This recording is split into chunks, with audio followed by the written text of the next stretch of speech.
Order. I do not have my phone with me, so someone give me the time. It is not at 10:04 on the 12th of August, and this budget meeting will be called to order. We will ask if there's anybody here in this audience today that would like to offer any public comment, and if you would like to offer public comment, we ask that issues or concerns not on the regular agenda, that they may be raised by the public at this time. Citizens should speak from the podium, address all comments to the dais, begin by stating their name and address or single-member district number, and limit their remarks to less than 3 minutes. Is there anyone today here who would like to offer public comment?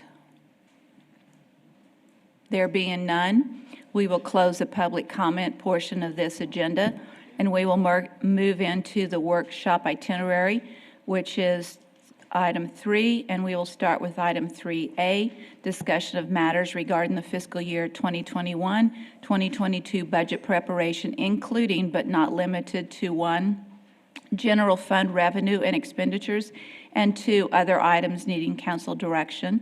And today our presentation will be made by Tina Diersky. Tina, you're on. Thank you, Mayor. Tina Diersky, Director of Finance. This morning, we're here to present the draft general fund budget to you for direction. So we'll start out by going through our revenue sources and what we're projecting for those. For property tax, we're looking at a 2.3% increase, or about $870,000. Sales tax, we're projecting an increase of $1.7 million. You'll recall that we had discussed budgeting that in line with 2020 actual receipts, and that is still it will still be a decrease from current year projections of about 5%. Alcohol and bingo tax is up slightly at $35,000. Franchise tax down $250,000. Of that franchise tax decrease is related to the PEG fees, which is not down but just moved to a different accounting fund. Charges for services is up slightly at $230,000. That's largely related to ambulance fees and a TIF miss reimbursement. And other is down largely due to interest income. Let's go back and start again. What the property tax dollar increase is only $868,000, and what percent increase is that? 2.3. And our sales tax right now is projected to be what? Sorry about that, ma'am. Sales tax projection of an increase of $1,772,000 is what percent increase? Do you have the percent increase on that? Because I think we talked about having a decrease in the plan, and that reflects an increase, which is not any conversation I've had. This is a 6.2% decrease from the projected year-end. I want to know actual. I don't want to know about projection. I don't care what was budgeted. I want to know based off of the trend line that looks like we will achieve in the 2021 year, what that is relative to the 21-22 budget. 6.2% decrease is what we've presented here. Because that reflects an increase, right? An increase from 2021's budget, but not from actuals. Okay, but we got to talk about actuals, because that's what we live with, is the actuals. It's not an increase from actuals. That's what we have to talk about. Okay. Okay. Yes, ma'am. It's actually equal to 2020 actual receipts. Okay. Thank you. Yes, ma'am. Absolutely. And the franchise taxes, again, talk about those. Is that relative to actual, or is it relative to what? So $250,000 is just moving PEG fees into a different fund because they're a restricted revenue source. The remainder is down due to what we're actually seeing as far as revenue receipts from franchises like gas, TV, telephone, those sorts of things. And why would it be down? I can only guess that people are using their cable service less. People are moving to streaming, things like that. Not a lot of people have a landline anymore, so that would be down just based on usage probably. Because what they submit to us is based on their revenue. Sure. A percent of their revenue. So that's a big hit. Yes, ma'am. It's about $300,000 of that. All right, and then your other is what? Other includes a decrease in interest of about $160,000. It also includes indirect cost. Which are? Indirect cost is, we perform an indirect cost plan every year to help pay for the cost of administrative services. So those administrative services are charged out to other departments to aid the general fund in paying for it. All right, so when at one of our last budget meetings, we talked about there being an over $800,000 hit to the budget relative to interest income. This reflects what number and where's the rest of it? I assume they are by area, the balance of the 800,000, since this is not that number. That's correct, yes, ma'am. $163,000 decrease to the general fund. The remainder of the $800,000 would be spread out across other funds. So in total, it's still $800,000 to the total budget. Yes, ma'am. Okay. Do I have questions from council on this first slide? Okay, proceed. Okay. We'll move on to property tax. Of course, we are keeping property tax the same as we have for many, many years at 0.7. Well, we want to talk about that. Okay, at 0.776 per $100 valuation. The certified values came in at just over $5.5 billion, which again is a 2.3% increase from last year. We added almost $87 million in new property to the tax roll, and we do budget conservatively at a 98% collection rate. Okay, so let's go back to the $100 value, I mean, the .776. So if one was to reduce that from .7760 to .7700, what impact would that have in total property tax? It would be 3/5 of $500,000, so approximately $300,000. Okay. And let's go down the next line. So the value certification is $5,515,000. That looks lower than what we had for 2021, because numbers that I have showed that we looked like we would be at $6,129,181, and that's $5,515,748,574. So those numbers are less than a billion, but I had a number. Last year, we were just under $5.4 billion at $5,391,640,758. Where did you find that number? You gave it to me When? when we were looking at other cities in comparison in terms of our property tax that dollars. number And include you debt gave me service and tiers? $6,129,181,000. And so I'm concerned that Can this. you, I'm sorry, could you repeat that number so I Yes, can ma'am. try to understand? $6,129,181. Kimberly's going to check on the difference, but I'm guessing it must be net of debt service and tiers. But she'll check on that, and if we can come back to it, I'll let you know. Well, if it is, then what is this? This is just the general fund portion. It doesn't include tiers or debt service. Okay, but, all right, So a portion of the property tax, you recall, the 9.36 cents goes to the debt service fund, and so we don't include it when we talk about general fund because it's not a revenue source to the general fund.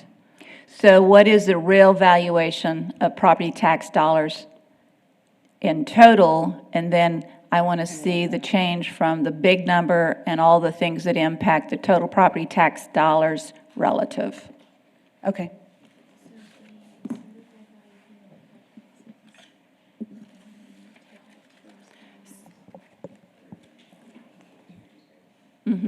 I want the initial number and then less all the individuals. Yeah. Okay. Kimberly's going to look that up. Do you want us to move on, or do you want to wait a minute and? Let's wait a minute. Yeah, I'd Okay. like to see what it is. Okay.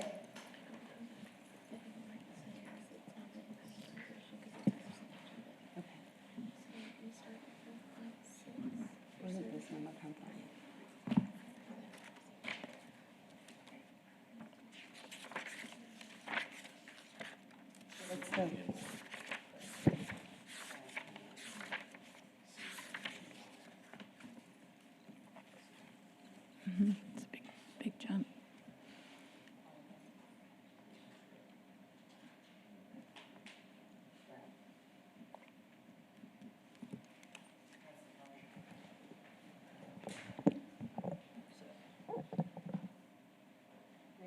Yes, ma'am. Pardon me, do you have can I look at that printout to see where that number came from? Sure you can. Thank you.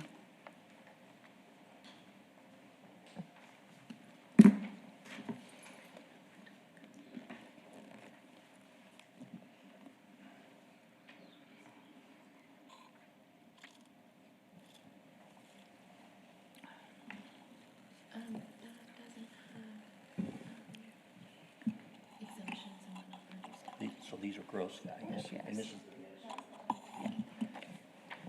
Okay, the number that we gave you is the gross certified value, and it does not include exemptions for homestead or for veterans or for the over 65 freeze. So if. And there are actually, commercial Right, so exemptions if- as well. Let's start with what the real number is and then how it's dumbed down, so to speak. Okay. So our gross valuation this year was $6,792,709,094. Okay. And that gross number, then what comes off of it? Give me those dollars. There are quite a few things that come off of it. There are Freeport exemptions, which amount to almost 38 million. What are those? Freeport exemptions, do you know what those are? What are those?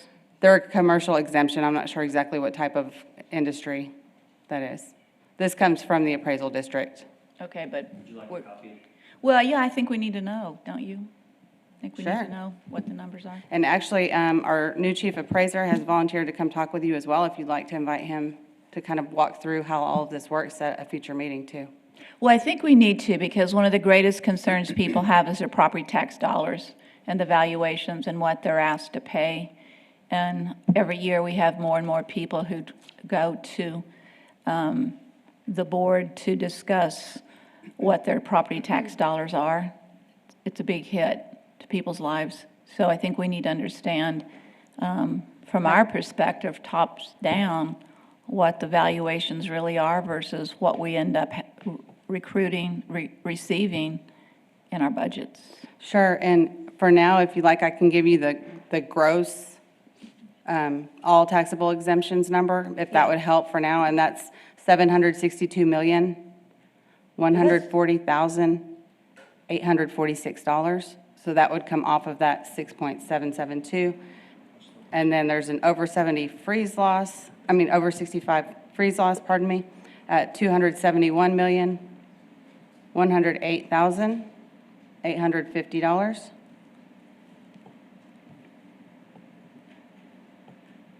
Because if you look at that, not that we can change it, we're not trying to change it, but I think we need to understand it, because you take a look at that first one, we're not talking about 7,600, we're talking about 762 million. And then 271 million. It's a big chunk. Yes, ma'am. Mayor, Yes, I can answer your question about what the Freeport is. Yeah. That is goods that are inventory that are coming through Texas that could be charged property tax, but because they're here for only a short duration, they are not charged property taxes. so that's the free enterprise. Yes. It's a But I didn't think we statutory were a free exemption. enterprise zone, so how does that work? Well, no, it's a little bit different than that. It's a statutory exemption that they have at the state level. Because they turn around and sell the goods? Yeah, out of state.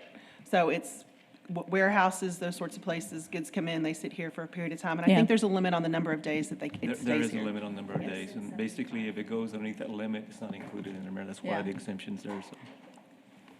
Because I thought that there had been, at one point, a desire to look at creating a free enterprise zone in San Angelo, which would end up impacting this even more, right? Yeah, what? Yeah, no, there's a difference, but we need to understand the difference between Freeport and free enterprise zones. Okay. Okay, so continue. Yes, ma'am. Just a reminder for the city council and our citizens that their property tax distribution is not all from the city. 48% of your property tax bill comes from the school district, 31% comes from the city, and 21% comes from the county. For sales tax, we were up 6.34% in August compared with the same month last year. Do you have those? Because we didn't receive those yet in an email. Yes, ma'am, we just received those numbers yesterday, and we usually put those out on Fridays, and so that's why you No, haven't usually you received put them out on the day you get them. I always get them on a Wednesday. Oh, in your email? Yeah, I'm sorry. We were actually in meetings all day preparing for this, but yes, we can definitely get that for you. So up 6.34%. Year-to-date collections are over the prior year by 6.76%. And we are over our revenue budget by 2.9 million. And of that, we have used a little over 400,000 for that JEXA ancillary charges and 900,000 for the Standard Times building. Have we made any progress in getting any of that money back? No, but we are working it constantly, and I actually just replied again yesterday to FEMA to ask where they were with it. So year-to-date, over 2020, we're at 6.7% increase in sales tax. Yes, ma'am. That number doesn't seem right. Okay. It's over the Well, I don't know actual what it should be, receipts. but I mean, I look at the past few months in terms of the percent increase, so my, I don't know.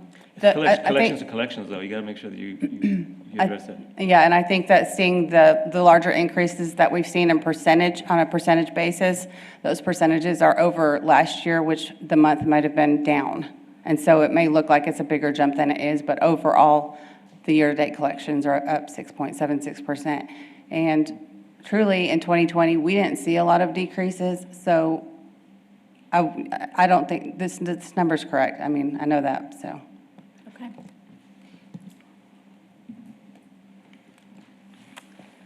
There's just your bar chart for sales tax collections, again, proposing, less than what we're actually projecting for 2021 and equal with actual receipts in FY20. Sales tax distribution, the county, the development corporation, the city, and the state all receive a portion of that 8.25%. The county receives 0.5%, development corporation also 0.5%, city receives 1%, and the state receives 6.25% of your sales tax contribution. And now we are coming to general fund revenue. We've already talked to, but we can move on to general fund expenditures. And Let's general stop fund here a minute. expenditures. No, wait, stop a minute for this. Yes, ma'am. Just a minute. So, total revenue is up 2.3 billion. Is that right? 2.3%, not No, total revenue, but you have- property tax. Okay, I'm looking at the total revenue, and it says Oh, I'm sorry. 2311059. That's Yes, the increase. okay. And what is that percent? Over 2021's actual. Okay, projected. Kimberly is calculating that right now. She wants to know what percent it's increased, the 2.3 million over the 77. Oh, over actuals, I'm sorry. We Yeah. don't have actuals Not until budgets. September. Last year's actuals, okay. 2020 actuals. So your total revenue for 2021 of the 77,078,808, is that actual plus projected for September, or is that budgeted? Budgeted. What's actual? Because we're pretty much on the downside of She wants to know 2021, so we 2020 need to actual. know what it is over actual Okay, through August, projected September, for a total net number projected over this budget. for 2021, we won't know until September 30, but this is. Yes, you will. Well, you won't know actual, but you know actual through August right now on sales tax, right? Yes, ma'am. Do you want You to just just got look at those sales numbers. tax? So what I'm asking for is, what is this projected increase over the actual through August plus projected September? We don't do those projections for anything except sales tax, but we can bring that to you. Okay. Well, because the 2020-21 numbers is budgeted, is that correct? Yes, ma'am. So you're looking at budgeted numbers versus projected budgeted 21-22. You're not looking at 2021's actual projected. So if you look at that total revenue increase, it's probably a lower number than what your actual, or it could be higher than what you're actually going to achieve, because you already know you're going to have a negative 6% decrease in your sales tax line. Yeah. Mayor, Yes. this isn't a complete answer, but I think we saw on a previous slide that sales tax collections this year are approximately 2.9 million in excess of budget. So can you go back to that other slide Sure with the can. numbers? Yes, sir. If we assume that in the 2021 column, in the revenue section, that the other items all made budget, that they were equivalent to the budget at the end of the year, that 77 million would be $2.9 million higher than that. Is that correct? Yes. So that's not the answer to the question you asked. It's a partial But it gives answer. a better picture than this picture, because your property tax dollars, you forecasted about 98%. So you're pretty much going to have the property tax budget line as relevant actual. But your sales tax dollars, which are a significant part of our budget, that is the budget, not the actual. So if you bring the actual plus projected September down to that total revenue line, you would add 2.9 million, is that correct? And if you add 2.9 million to that, then if you look at total revenue based off of actual plus projected September to the plan for 21-22, you're basically flat. It's a decrease of about 600,000 from 21 to 22. Well, So not that- if you have 2.9 million more in would- sales tax dollars. You would add the 2.9 to the 77,078, which would right. get you right at 80 million. That's right. So you're 80 million versus 79 million, so in total it would be $1 million less? $600,000 less. And that's based on the conservative method. Remember, the three of you have been talking about the sales tax projection. And that conservative sales tax projection creates that artificial decline. We hope artificial decline. I know, but what I'm just trying to make the point is this would reflect, if we believe these numbers, that the budget for 21-22 was going to have an additional $2.3 million in revenue compared to the actual 2021 performance. And that's not true. Right, it's compared with budgeted numbers, you're right. And what we really have So- to look at is how did we perform versus how are we budgeting the next year? So if that 2021 number was 80 million, like we said, we added the 2.9 million to it, this would represent a 1.5, or approximately 1.5% decrease to our revenue And budget. that's that should have another line on there for us to look at, because that's reality.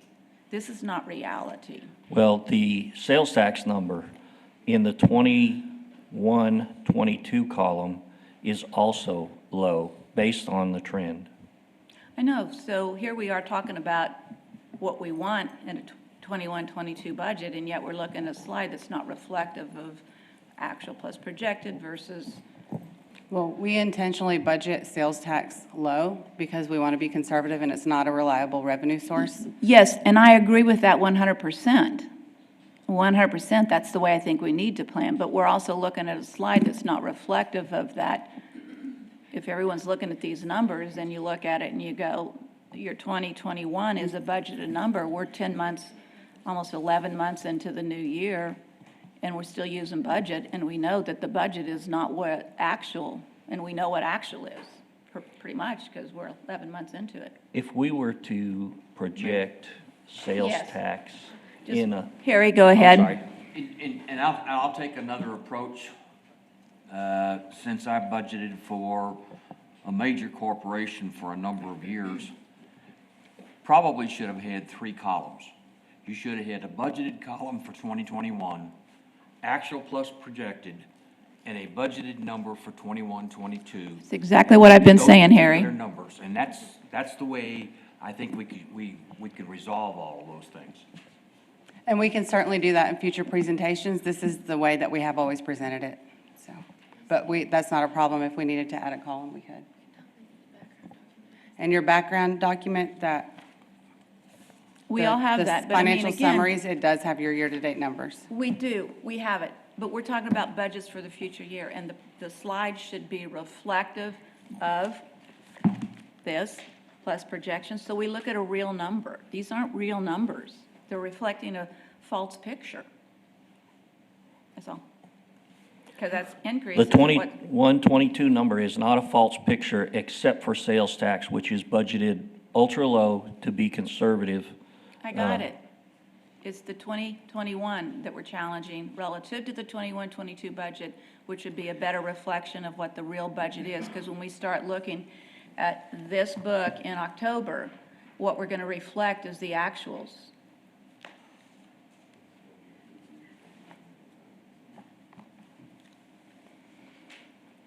Okay. Okay, so do you want to talk about expenditures now? Sure. Mayor?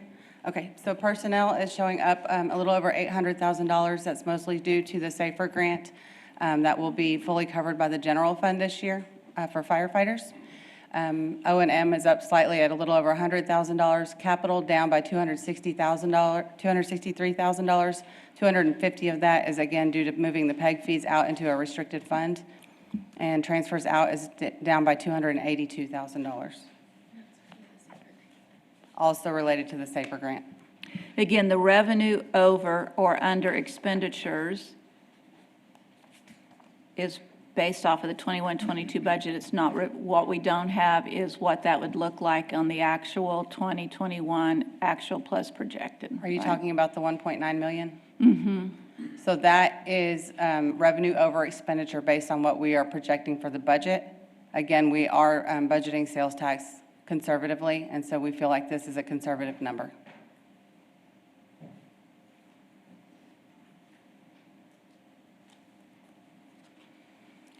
Okay, any questions from council at this point? Okay, All right, here's our bar charts that we look at every year, pointing out that property tax at 47% of our revenue budget, sales tax at 25% of our revenue budget, followed by charges for service, franchise, alcohol, and bingo tax, and miscellaneous. Expenses by department, public safety makes up 55% of our budget, public works at 13%, and public services at 5%. And then by type, personnel's at 69%, down a little bit, O&M at 23%, and transfers at 5%. and how does that compare percentage to what we would project our 2021 performance to look like? Meaning From last year. in 2021 actual through August plus projected September, what percentage would property tax be versus public safety versus personnel? Last year, just based on budget. Kimberly can pull that.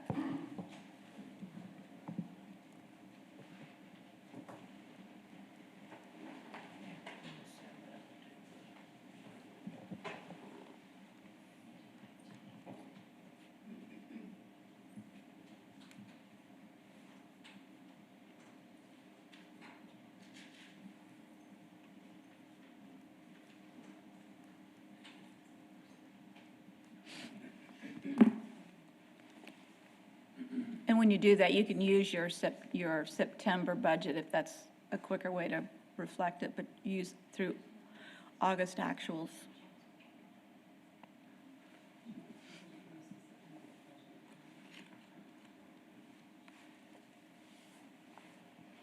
For actuals, we have calculated through the June Blue Book, which is 3 quarters through the year, and we're at 68% of our personnel budget, so 7% below what we budgeted for personnel.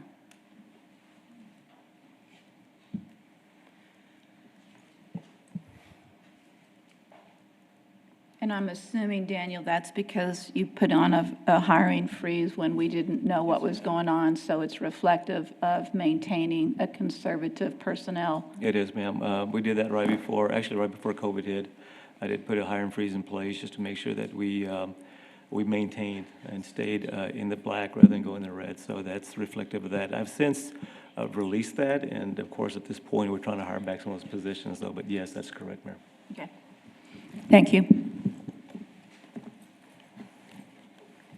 So here we have some considerations for council. The fire department, of course, requests the continuation of the peak hours ambulance. We usually recommend funding that with the charity care reimbursement, which usually ranges from $400,000 to $600,000, and that's received by the fire department annually. And what does 2021 look like in terms of, because there's a $200,000 variance from 400 to 600, so where are we for this year? I don't know if Chief Dunn is here. Is he here today? Our latest projections were about, I believe, 672,000. So it's not in the 400 to 600, it's higher than that. It should be, but again, I like to be conservative and let you know that it would certainly cover the cost of the peak hours ambulance. So it's higher It than should what be you just higher, said? yes. But we won't have any definite numbers until just after year end. So we usually bring that back in a budget amendment. But based off of projection, where are we? Based off of what our Where we're at, consultant has- actual plus 1 month still remaining, So or this a month is, and a half, I mean. this is more like a grant, and so we don't know the actual amount until September, but based on discussions with our consultant, it was about 670,000 that we were expecting. From And the it- grant. And it doesn't usually vary a whole lot from that. Yes, ma'am. And how has because we changed the strategy and allowed other ambulance services to come into the city of San Angelo and work because of a huge need. How has that worked out? So the impact of these private companies. So when COVID hit, our non-emergency transfers went absolutely through the roof, which took that unit hour utilization way beyond the 0.24% or the 0.24. And that's why the great need for these private ambulance companies to come in. So they have now come in, they have relieved that burden. And that's what these new numbers reflect, is with these units here have relieved that burden and moved us back closer to our target of 0.24. So without them and without the peak ambulance, we'd be well beyond the 2.689.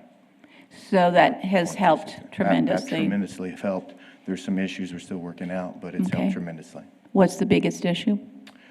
Availability, but we're working through them. And do you feel comfortable with the quality of service these outside ambulances have been able to provide compared to the quality that you all provide? I'm not sure if I'm the exact person to ask that Okay. to. I'm kind of displaced from that because I handle the administrative side. Okay. But Chief Dunn, he would certainly be able to answer that more effectively. Okay. Mayor, if I may, we did have a discussion on that item along with Shannon Hospital, just to make sure that we were all okay with the services being provided. We did have a concern with the primary that we're using as far as the transfers and the availability they had. So we did have the secondary and third others that actually provide the service. So we're looking and making sure that we have the continuous service. And so we do have the second and third option that we're looking at this point. But we did have an initial concern on the first company, and we're looking and working with the second and third company at this point. Great. I think we're in good shape right now. All right, Yeah. good to know. We're excited. This program has been a big deal for our department, so. And with COVID being a large conversation again, I'm assuming that need continues. Well, I'm sure we're going to start to see another spike in ambulance calls, and our run volume is going to probably increase, just like it did last summer whenever we had a fairly significant spike. The difference is this year we're going to have some relief with these non-emergency transfer companies. So hopefully we won't extend too far past this unit utilization. You're very tall, and what happens when you're very tall? You don't speak into the microphone, is it so I'm not not sure coming everybody through? can hear. It sounds like it's coming through. I'm sorry. Just point it You out. speak very low. Oh, sorry. No, I mean voice. Thank you. Any other questions? Any questions? No. Thank you.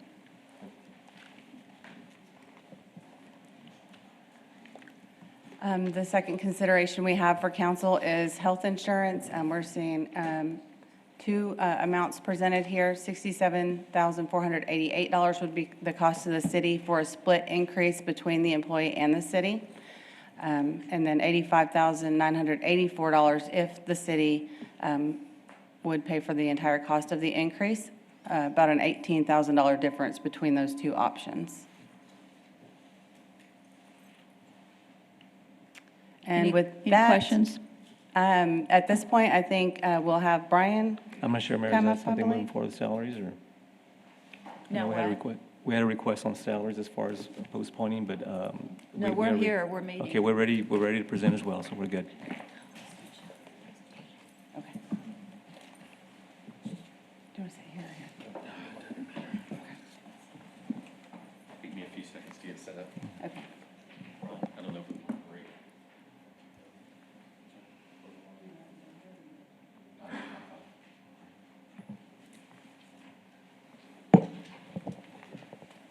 Brian's just going to take a few minutes to set up, but he'll be ready to present Anybody want to take a momentarily. restroom break, do it now, because Yeah, I think- Brian's getting ready to set up, so it's a perfect time to take a break.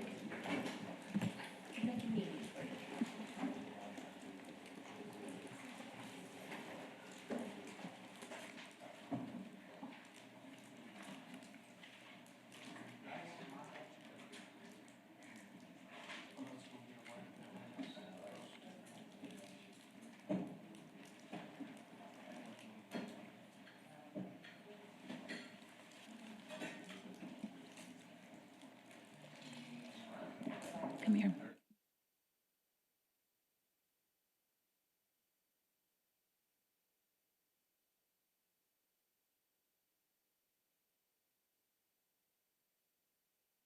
We are going to call this meeting back to order at 10:50 on this August the 12th date. So if everyone would take a seat, and we will get started. Mayor, council, before we get started in here, I want to, and I'm going to start by speaking on our brief history, but even before that, I just wanted to confirm that we have listened to y'all's concerns about our approach historically to how we survey and get compensation surveys and how we process that data. And personally, I really do want to thank each and every one of y'all because I believe you've stretched our department and we've become even more professional about our approach because we've widened out that thing. So I think you've stretched us as professionals. In fact, I think that this would have been a great project for my final statistics, my final on my statistics class. So it's kind of been fun to dig back into those kind of things from you know, you spend time in college and you go, am I ever going to use this, you know? Statistics Here came, you are. here I am. So we have adjusted our approach to provide you with a more holistic approach, and hopefully you'll have all the information you need to make a wise decision concerning the plans for the future. And part of making that decision, I think, to plot a course forward, we need to understand where we've been.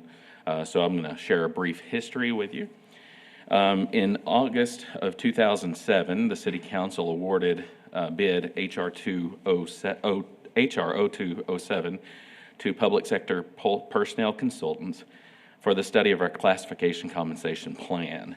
A month later, in September of 2007, the council approved benchmark cities. Those 13 were Abilene, Midland, Beaumont, Odessa, Brownsville, Temple, Denton, Tyler, Killeen, Waco, Louisville, Wichita Falls, and Lubbock. 6 months later, our compensation classification plan was implemented.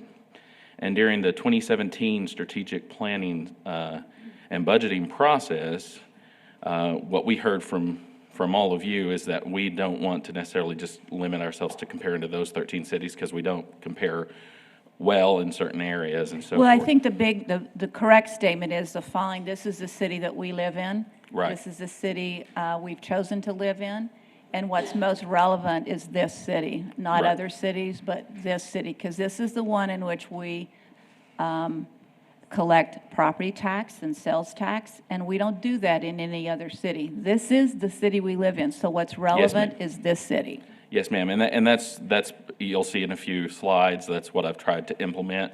So you'll see that, you know, we kind of accounted for those things in our process. So over the last, just the last part of this slide, over the 13 years since we've implemented those, that plan, we've modified the grade ranges by a total of 8.9% or 0.66% per year. That's just the ranges, that's not raises.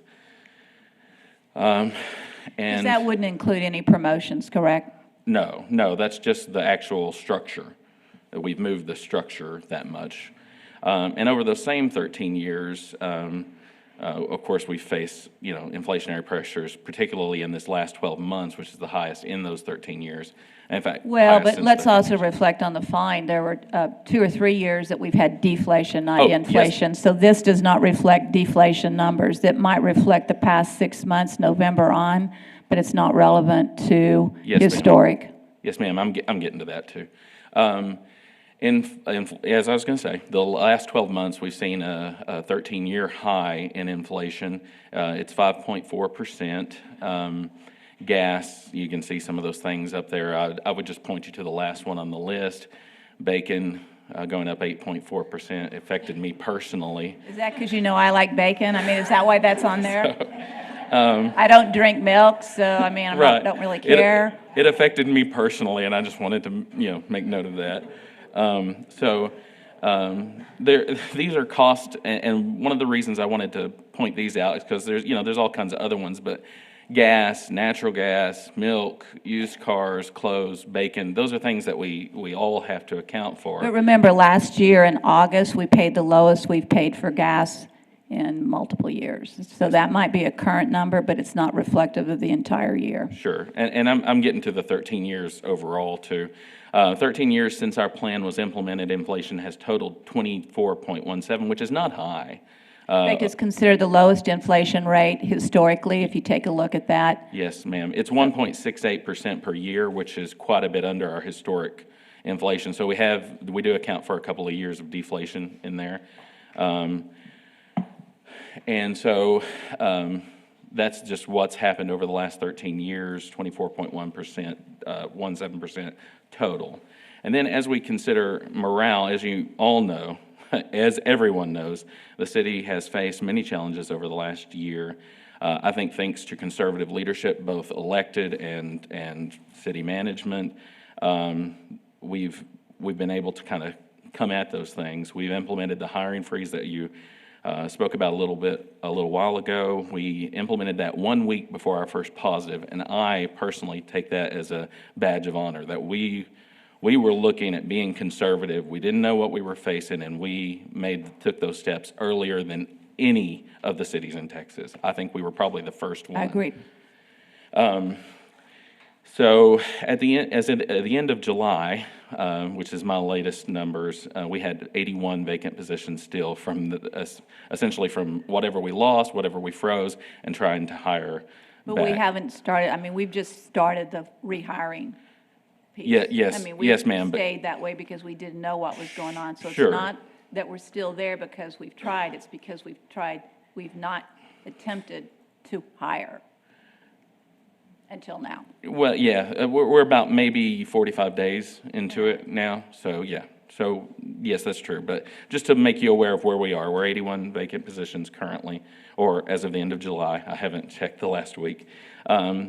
And I think that's a residual effect from both the hiring freeze and some is from the overall marketplace, because what we see is now hiring everywhere. And then we've got some. But there's 3,500 people unemployed. Sure.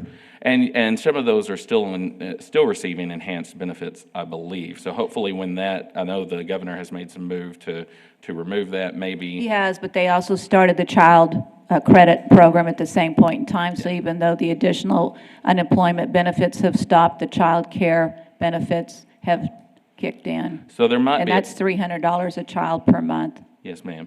So there might be a portion of that percentage that we probably can't reach into the job market for a little while because of those things.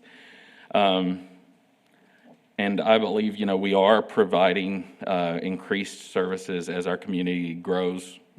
No matter what, we're still making sure water flows to additional housing. We're making sure streets are maintained as things go. That's our job. Yes, ma'am. And we're proud of that. I just we're wanted very to proud make of a it. mention of I think it's easy to see that staff has valiantly, in many cases, responded to the call to do more with less, and I want to call them out for that and give them a pat on the back because I think they deserve that. Because as everyone else was also facing these things that we've faced with work environments being disrupted due to COVID, the synergy of having everyone around the same area to meet was impacted, and everybody had to kind of learn how, we even had to learn how to do council meetings differently and so forth. And then about 10 months into those effects, when things were seemingly starting to get better, then we had to deal with the back-to-back crises related to the water contamination issue and the winter storms. We're all fully aware. Yes, ma'am. And that's, I'm just going through a brief thing of recency bias is huge in people's minds, and this is our reality. With our infrastructure that was pushed absolutely to the limit, the city staff worked right through. Many of our folks left their homes that were still, not without power, without water, and we handed out water bottles. And then when we got home, we had to melt snow to flush our own toilets. We had to deal with the suffering in our own, and I'm proud of that as public Well, I servants. just want to make sure we're not just focused on the city, because, see, so did all the citizens. Yes, ma'am. Okay, so, yes, our staff went over and beyond to make sure the citizens of this city got what they Yes, ma'am. needed, and they worked endless hours to provide that. Yes, ma'am. I'm just pointing out that I'm proud of No. our staff. I've been with the city, I will say this, I've been at the city, and this is anecdotal and certainly discount because it's just my opinion. I've been with the city for almost 13 years, and when I walk around, I do see morale about as low as I've seen it. And that's my anecdotal thing. Other people might be seeing something different, but that's what I see. And so that's one of the things that we need to talk about a little bit is morale.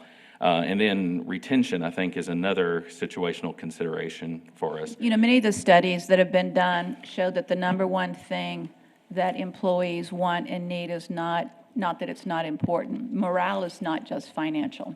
Oh, I agree. Morale is a much bigger scenario. And you have to be holistic when you start talking about morale. Yes, Because ma'am. it's not a single issue, Oh. and pay is not on the number one line for morale. Yes, yeah, I think one of the things is, being short-staffed, regardless of whether or not it's, it's from a hiring freeze or whatever, I think that's impacting a little bit. So maybe as we get a little bit more fully staffed, that'll allow some people maybe that couldn't take vacation or something to do that, and that will help morale as well. 2 seconds. One, Harry wants to make a comment, and then I have some comments. Okay. So, having been in business for many, many years myself, do you have an idea of what it costs to train a new employee when you lose somebody for whatever reason? We are so varied in our disciplines that, I might could work to try to get you an average, but it'd be kind of hard to speak to it because, planning is a different world from fire, it's a different world from police and so forth, so. Well, I think it'd be interesting to know, if you've got this many openings, we could find a way to retain those individuals. There's a cost Yeah. to train those new people that come in. And typically, if you can get to that 5-year anniversary, you're gonna retain a majority of those individuals. So the bottom line is if we know what that cost is to have to retrain new people coming in, regardless of what it's across all those disciplines, you have an average dollar amount for those 80-some people that you've got opening. So that may be something that you guys can figure out what it is, and then we'd have an idea of what it's costing the city when we lose somebody. Yeah, I think that's a fantastic question. That's a good question. I'll try to get you some information on that. I'm sorry, Mayor? Well, I think one of the subjects that I think we have to talk about and understand, because this is a very complicated thing. First of all, I think we have a staff, and I think we have personnel in this city that is some of the best in my mind. It is. I've seen the hard work, the effort, the energy during times of huge amount of stress and with a lot of pressure at all levels. I mean, no one likes to have to show up and answer the questions about why we don't have water, why we had a contamination, why we have water breaks. No one likes to answer to all those. But then, on the other hand, this is what the city does. And so it is our responsibility to own that. And it's not Absolutely. fun. Believe me, as mayor, I know how much unfun it is. Yes, It is ma'am. not great. But I also look at it in this sense, and it is not reflective of decisions that this city made. It is decisions that we were asked and forced to make because of Governor Abbott's emergency declarations. And so, yes, I think all of this is sort of good information to talk through, but I also say the following, based off of Governor Abbott's executive declarations, guess what happened? Businesses closed, people lost all of their income. If you're a hairdresser, if you're a barber, if you were a gym, and involved in a gym, if you owned a business, you were shut down. Yes, ma'am. You got zero income. And the money that the federal government sent out did not in a way touch the lost income, the lost number of employees, the huge amount of people who lost their jobs. So when we talk about this, we in the city did not decrease anybody's salary. We did not reduce the number of hours they worked. In fact, unfortunately, some had to work more hours because of the crises that we were in. But we have to look at this as an entire city. We had to make ugly decisions, and Teresa would be the person who you could talk to the most about the phone call she got when we said, no, the golf course is going to close, no, you can't play golf, no, you can't cut hair, and no, you can't do nails. Zero. So I want to make sure when we talk about this, it's two things. First of all, I think that we have, and I repeat this, incredible staff. I think our staff but again, I don't live in another city. This is the city I live in, and this is the city that we recruit within. We have terrific staff. But let's also talk about, when we talk about some of these things, what the rest of the citizens went through. They don't have paid vacations. Our employees are going to get paid vacations because we're not going to take that away from anybody. And no one maybe got to take it when they wanted to take it, but we didn't take it away, nor would we or should we. We need the staff that we have, but let's be holistic in our approach to what we're saying. Yes, ma'am. And I'm just simply I know you pointing out I know you are. the fact that I think we do have a great staff, and I'm in total agreement with you on that. Yes. I also want to point out that we had staff, as you mentioned, that was out there, that were working in the cold, that were working through all of this, They Mayor. were. And, but I do want to point out that there's people that were laid off as well, that were earning $300 more a month, okay? We know. So there's people at home that were making more than our guys that were out there working. And we have to keep that in mind as well. No, we have to, but I just say, we've got to have a holistic conversation. I agree That's with- all I'm saying. I agree, but I want to make sure. What our guys did was unbelievable. I can't even imagine being in those conditions, doing what they did. I can't. Mayor, but with having the holistic approach, I want to make sure that we look at all of it as well. It's not just That's why the I'm saying business this. shut down, but it's also those individuals that were home, that were earning that additional income, getting paid more money than our people were. They were out there delivering the water and everything Yeah, else. the So- federal government did not make it an easy conversation for ma'am. anybody. Okay. That's true. Again, they were out of our hands, those decisions. Yeah, and I simply just wanted to say, there were many times during these last 16, 18 months that I was absolutely just proud to be among the workforce that we have. Totally. So as we consider retention, we can move on to that. One of the things I think to give just a kind of a rule of thumb for Harry, the industry does speak to the cost of replacing, and I would have to look into it for us, but as an industry, they usually say 6 to 9 months of the salary. That seems a little high to me, but that might bear out. Well, if you're I just- training them from ground zero, the issue Yeah. is whether you hired Right. people with experience And or you do, not. yeah, you do lose, the institutional knowledge when you lose somebody. Because I can speak to a little bit about that. When I came over to Human Resources, Veronica had left the organization a little bit before that.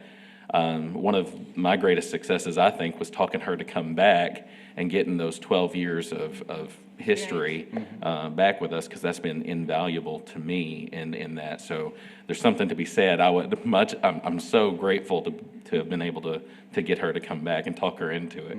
I just want to repeat, I believe strongly in the staff that we have, the work that they're doing, what they accomplish and what they do day in and day out when they're asked to do it. That is not what we're talking about. I just want to be clear on that.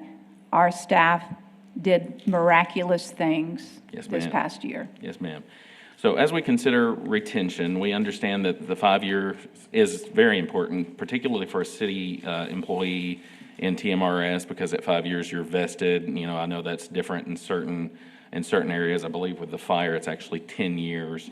But getting to that point where you're vested, whether it's 5 or 10 years, that's an important milestone, because then you really begin to look at things like, no, this is a career. This is not just a job. I can actually finish out here, finish well. So typically, if you can retain somebody through that 5-year anniversary, they start to look at it as a career. So one of the things that I did as I was preparing for this, I kind of wanted to take a look at the average city employee that's been here celebrating their 5-year anniversary right now. In those 5 years with the city, they've seen a total of 4.75% in Do you raises. have a slide for this?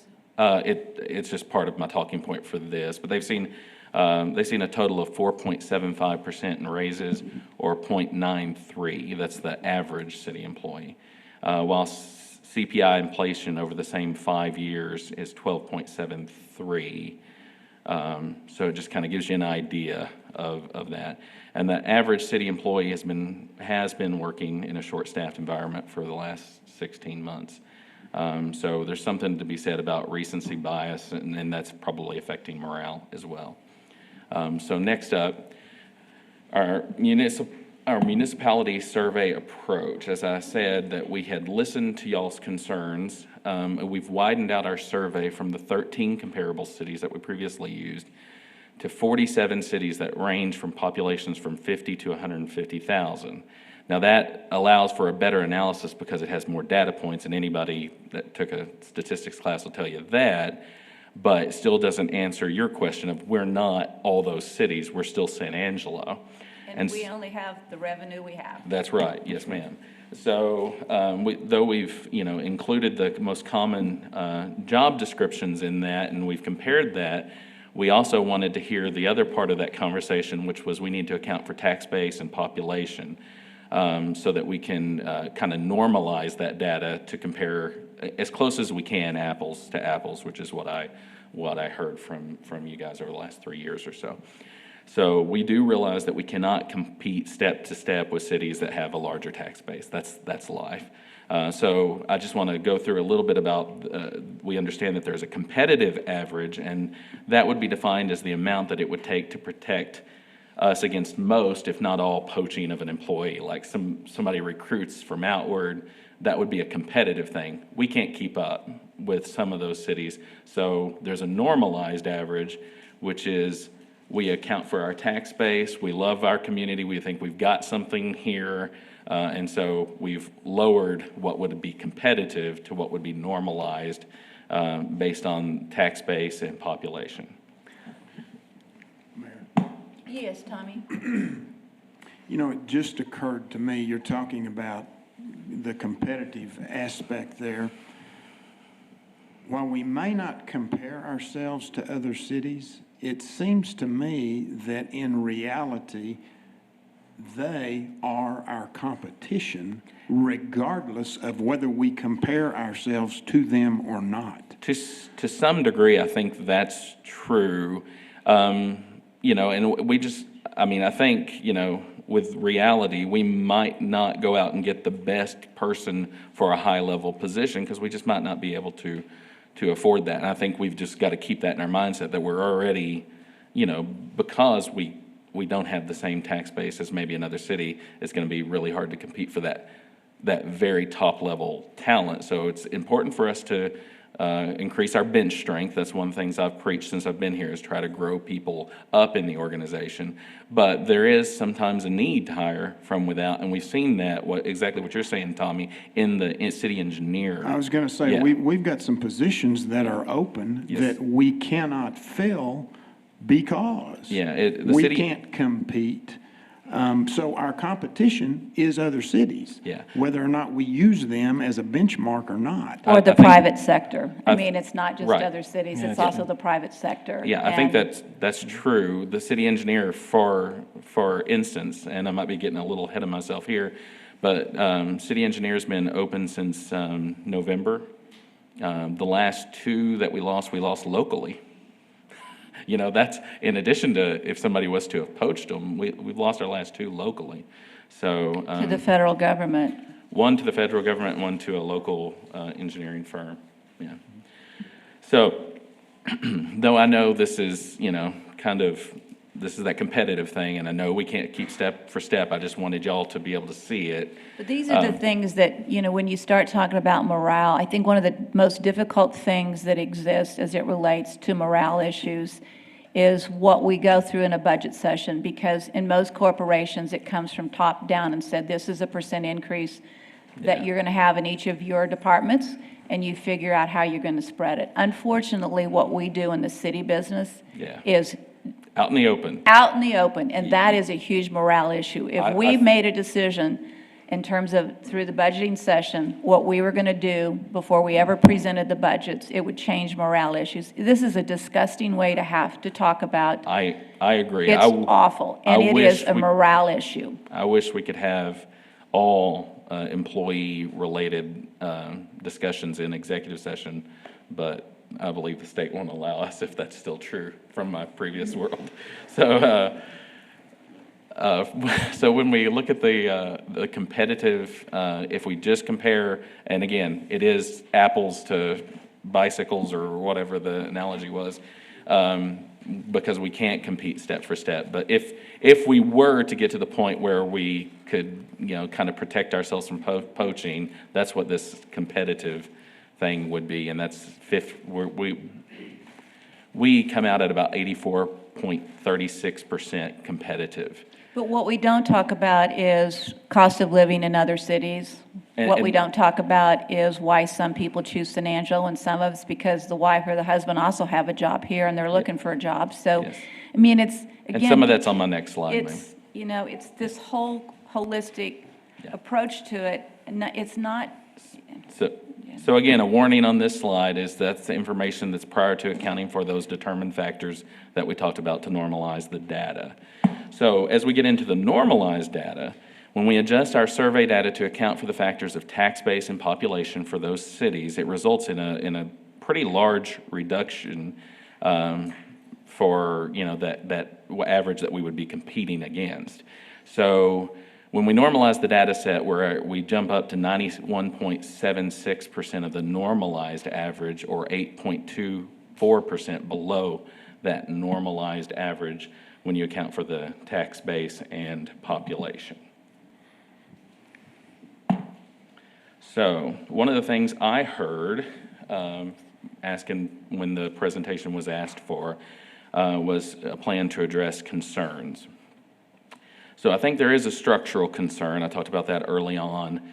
The ranges need to be moved probably every year, and I think we can do that in a way that doesn't impact the budget by whatever that lowest raise percentage is, we just move those ranges, at least until we get somewhere close to where we should be for the ranges. Meaning that the biggest deficit is in the lower part of the tier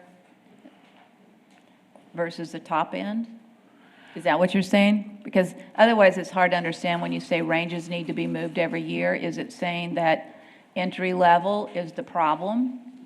No, Or- well, I mean, so like we have a grade 15 employee. Well, that grade has only moved 8.9%, while inflation has moved 24% over 13 years. And so I'm just saying we need to, instead of addressing it ever so often, we probably need to look at addressing it every year in a way that doesn't cost anything extra for the budget, in a way that's fiscally responsible. Not more than we can. I'm not asking for that. I'm just saying, as we can move those ranges, we probably need to, so that we don't get so far out of line that we need to pay for another consultant, which I don't want to do. We're not going to, We yeah. spent $120,000, I believe, 13 years ago on that consultant. I'm trying to do that work so that we don't have to spend that again. Right.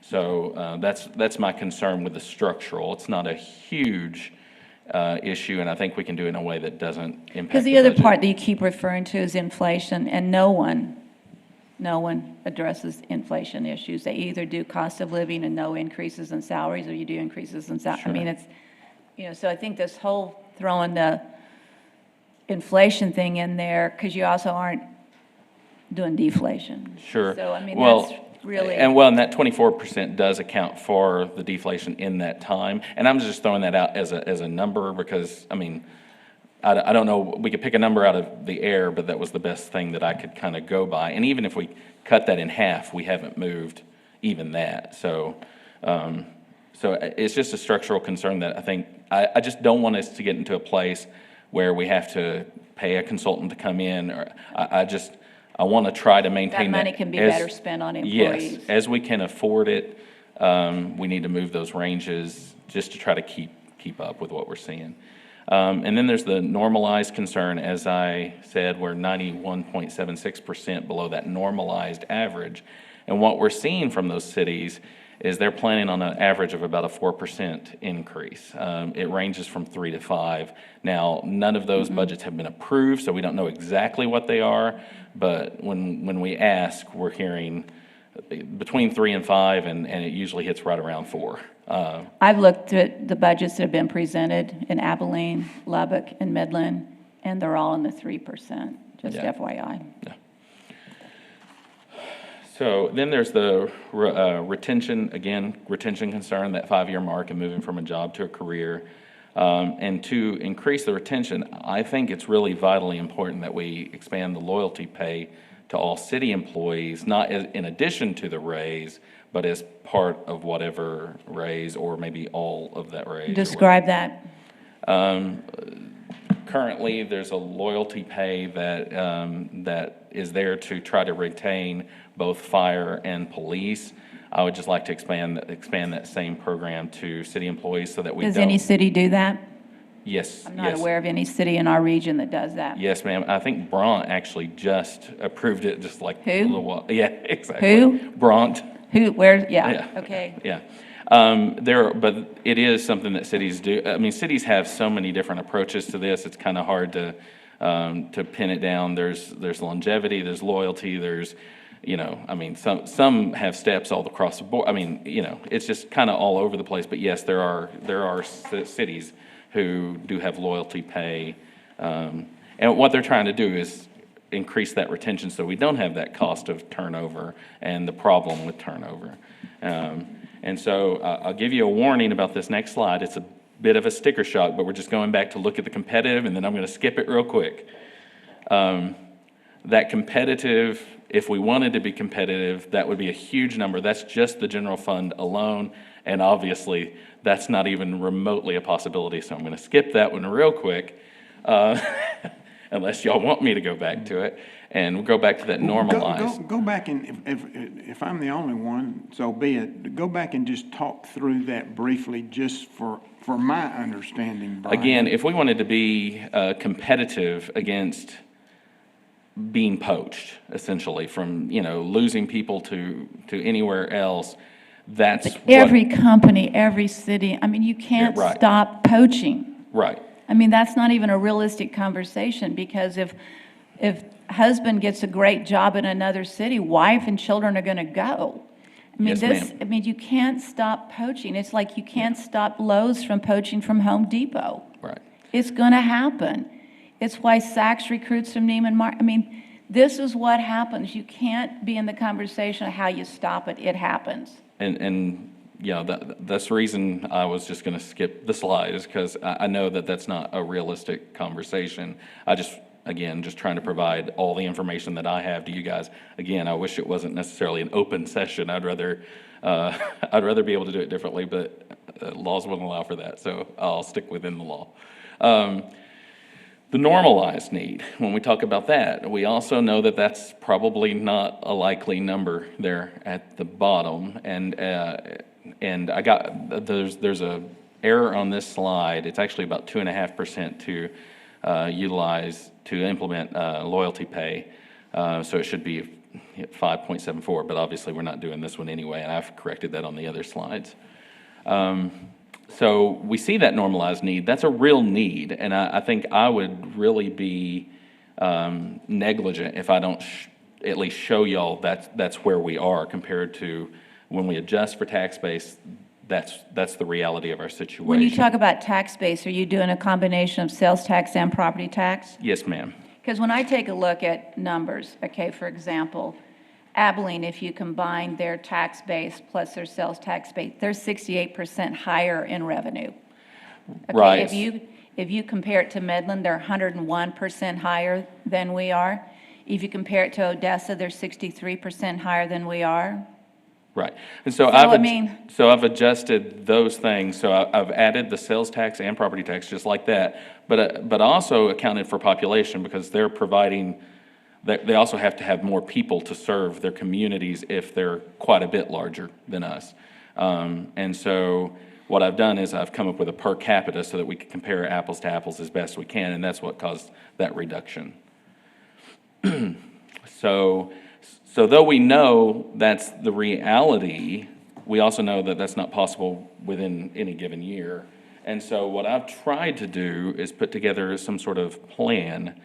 So we know the 8.24% is there, and we know even if we were going to go with, say, Abilene, just say everybody goes with a 3% raise, we know that's going to be effective in October. So those are kind of two realities that we're seeing. And so what I'm asking for and what I'm presenting is some sort of commitment to a 5-year plan to get us to that 8%. And I realize that, though it might be something we plan, we might go through a bad year and we might not be able to stay on course. We might go through a great year, we might make up more ground. I don't know. But just trying to get something in the works so that we're committed to try to approach that and address this issue, this concern. Go ahead, sorry. And so what I've taken that 8.24% and I've divided that by 5 years. And kind of just broke it out. There's no method or madness except that the first year is the lowest because I know that, there's still some uncertainty about how the pandemic's going to go and stuff like that. So, and again, it's just a plan. It doesn't mean that we're going to be able to do it. We might be able to do better. But that's what I'm suggesting. So every year we need to make us more competitive. So if they move 3%, in order to achieve 1.5, we would need at least 4.5% to get 1.5%. We got to live in this city. Here's what I think is that, number one, I am not prepared to vote to support and commit future councils. Oh, I'm not. And that's kind of what this does. But really what we have to decide today is what we want to do for year one. Sure. Exactly. And not what we want to do in year 5. And those but are, I think this is a great presentation. Yes, ma'am. I think that your thought process and the analysis that you have done to come up with this proposal is, again, I'm going to say well done. And I think it's something that we as a council have to look at and have to say, what do we think, because this council will be here year 1, year 2. We don't know what's going to happen year 3, 4, or 5, and I don't want to commit just as we don't like it when we are forced to accept something that prior councils have done. Yeah, and technically we really can't tie the hands of future legislators. Even we do try to honor those things as best as we can, but yeah, I think we all realize that this is a very tentative plan that I've laid out. I get it, but you spent time and energy and effort to help us better understand where we stand relative to our competition, if you will. But again, I say that people move around for many reasons. Yes, ma'am. And sometimes it's because And mom's that- sick and I need to go home. And we'll always have that reality. And you're always going to have that. So really, the issue is, what it gets down to is, what can the budget afford? And how can we do the very best we can do financially for our employees? And that, to me, is the most important conversation, is what is the best we can do for the people who have who work at the city of San Angelo and who have done a terrific job of providing the infrastructure that our citizens deserve. And to me, that's why we're here today. Right. And my presentation does not take into effect the marginal revenue. Those are realities you are going to have to deal with in a few minutes. My presentation, again, is, as you said, I'm just, you know, we hear all the time about following the science, and there's different science here and there. I've tried to just follow the science. I've followed the numbers as best I can, and conservative from a fiscal approach, because I know, you know, you can't do certain things in 1 year. And so this next slide is what I would recommend. Again, I don't know what marginal revenue is. You are going to have to talk about that here in a few seconds. I mean, I think I saw it a little while ago, but it's not in the slide. So this option would make us 1.5% more competitive, again, based on what we're hearing is the 3 to 5% among all those cities. If it's more 3, maybe, you know, again, that's a discussion for y'all to have. This is based on what I've found. And that would be 5.5% salary increase to civil service employees. And then I would recommend that we split that 5.5% among the others, or whatever percentage it is, to implement loyalty pay and whatever remaining portion in just salary increases. And then, again, move the ranges in line with the minimum increases, so it doesn't cost any extra, but we're at least able to make some ground on the structural issues. And so that's the end of my presentation, unless y'all have any other questions for me, and then I think y'all probably talk more about what we can do.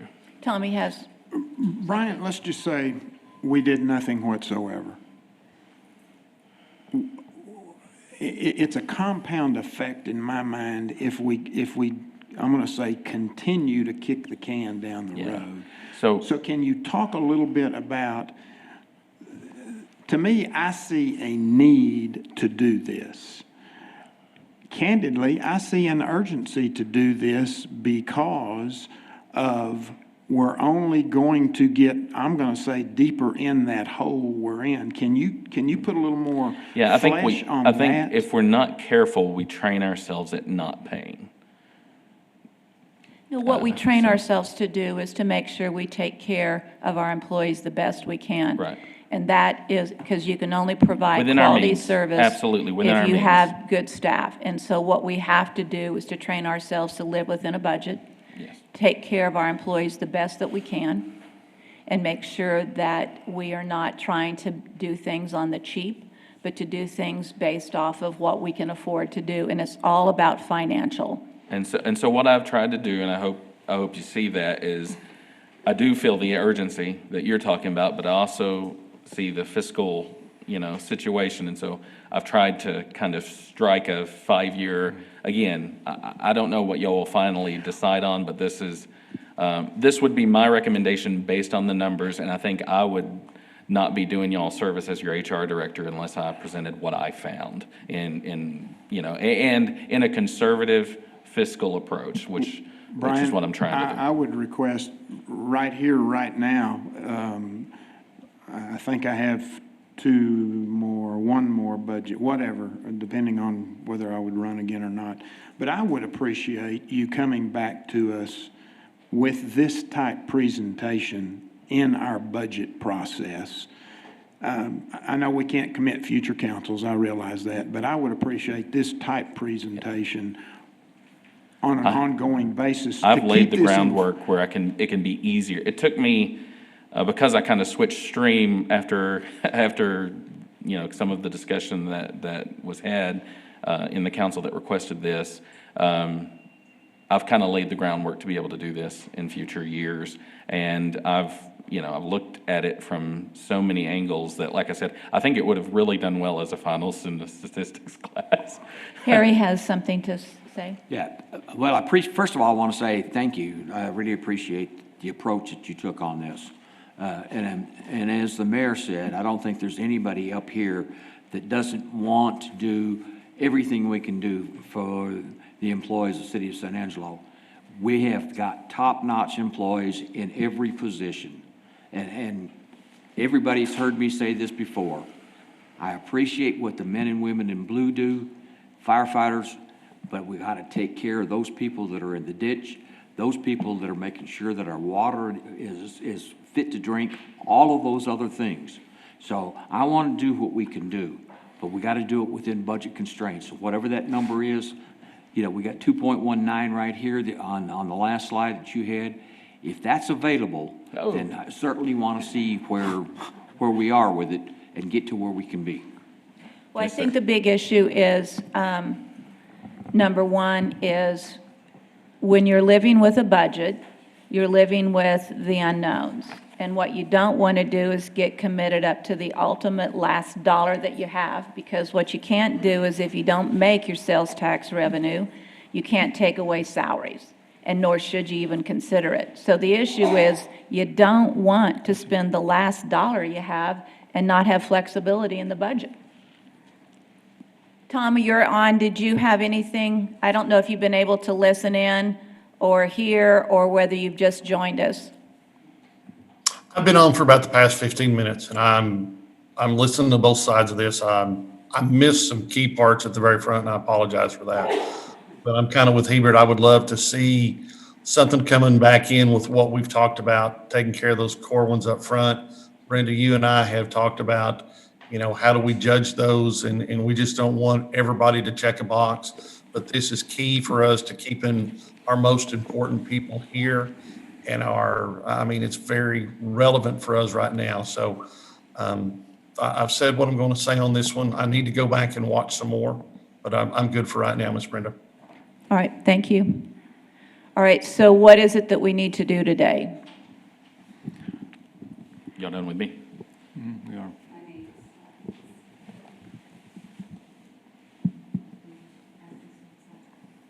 Brian, can you bring up the slides for Tina?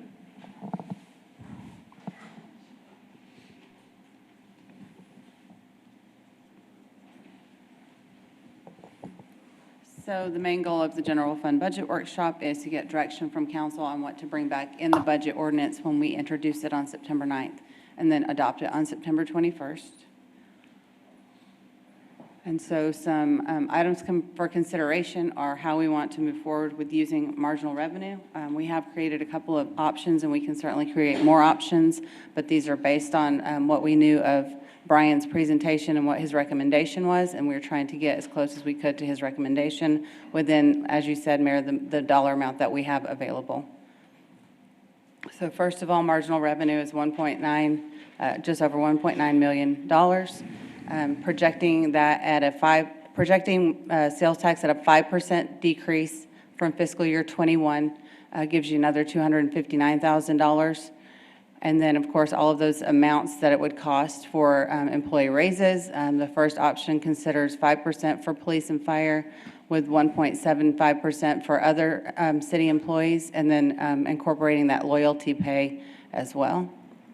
And then health insurance, we have presented here the 50% for the city and 50% for the employee, which would cost $67,488. Again, I want to point out that that was an $18,000 difference from the city picking up the entire cost of the health insurance increase.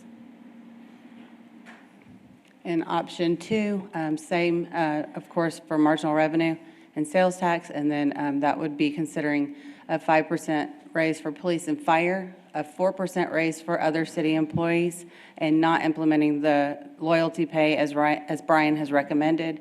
Again, 50% on the COSA health insurance increase.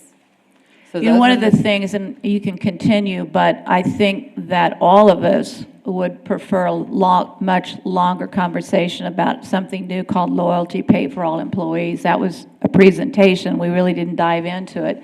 And when you start talking about that as a first-year new program, I think it deserves more conversation. Yes, ma'am. Okay.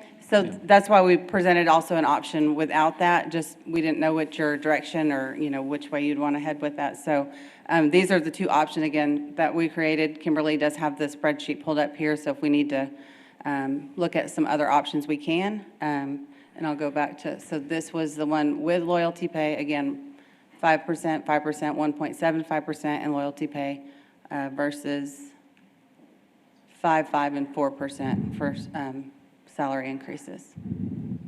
All right, one of the things that I think over the period of conversations that we all talked about was also some consideration for reviewing the property tax percentage.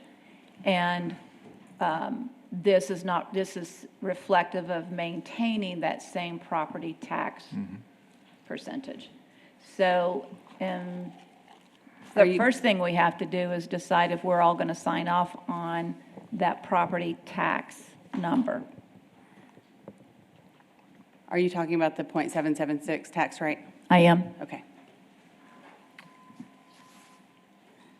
So if we reduced it to the .770, I think I said, had what impact on the budget?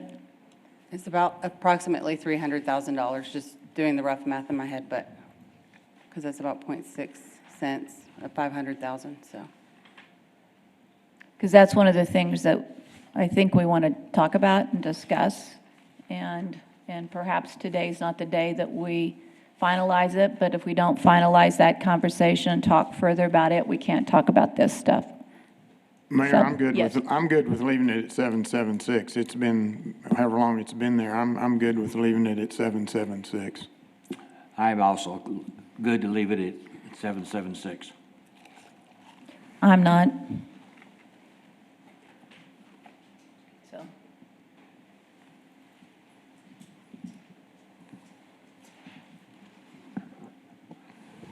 Repeat again what you said if we were to bring it down, if we were to lower it. To lower it to .77 flat would be a loss in revenue of about $300,000. What is the increase in property tax dollars, not in new property, but in just property tax dollars based off of the new appraisals? The $868,000 that we presented earlier. But what is new property? New properties were $86 million. Is that what you're asking? Yeah. Yes. So. Versus about $41 million for existing properties. Yeah, exactly. Repeat those numbers. About $86 million were from new properties going onto the tax roll, and about $41 million from existing properties that were valued this year. Those are the actual valuations, not the revenue. Yeah. I know you understand that. So in total, we bring in about $1.2 million more in total property tax dollars. 120. Oh, no, ma'am. 120 million in increased value, or almost 130, I think. But that, of course, is multiplied times the tax rate. Yeah, I know. So the So additional net- revenue to us is that 868. Yeah, Yes. that's. Okay.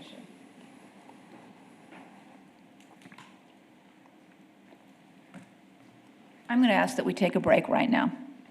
Yes, ma'am. At 12:41, and we're going to wait for Larry to sit down, and we will get started. Okay. So one of the items that we would like in the future meeting, because we're not going to vote and make any decisions today, this is presentation only, is that I'd like the marginal revenue line to reflect a .770 or a .775 instead of .776. And also knowing that tax rates are set from January 1 to December 31, so from October to December of this year, obviously, it would have to maintain at .776, because that's the Tom Green County Appraisal District's calendar. So for January 1 to December 31, 22, also, you would have that break in budget years. So look at what the impact on property tax dollars would be if it used a .775 or a .770 versus the .776 that we're at today.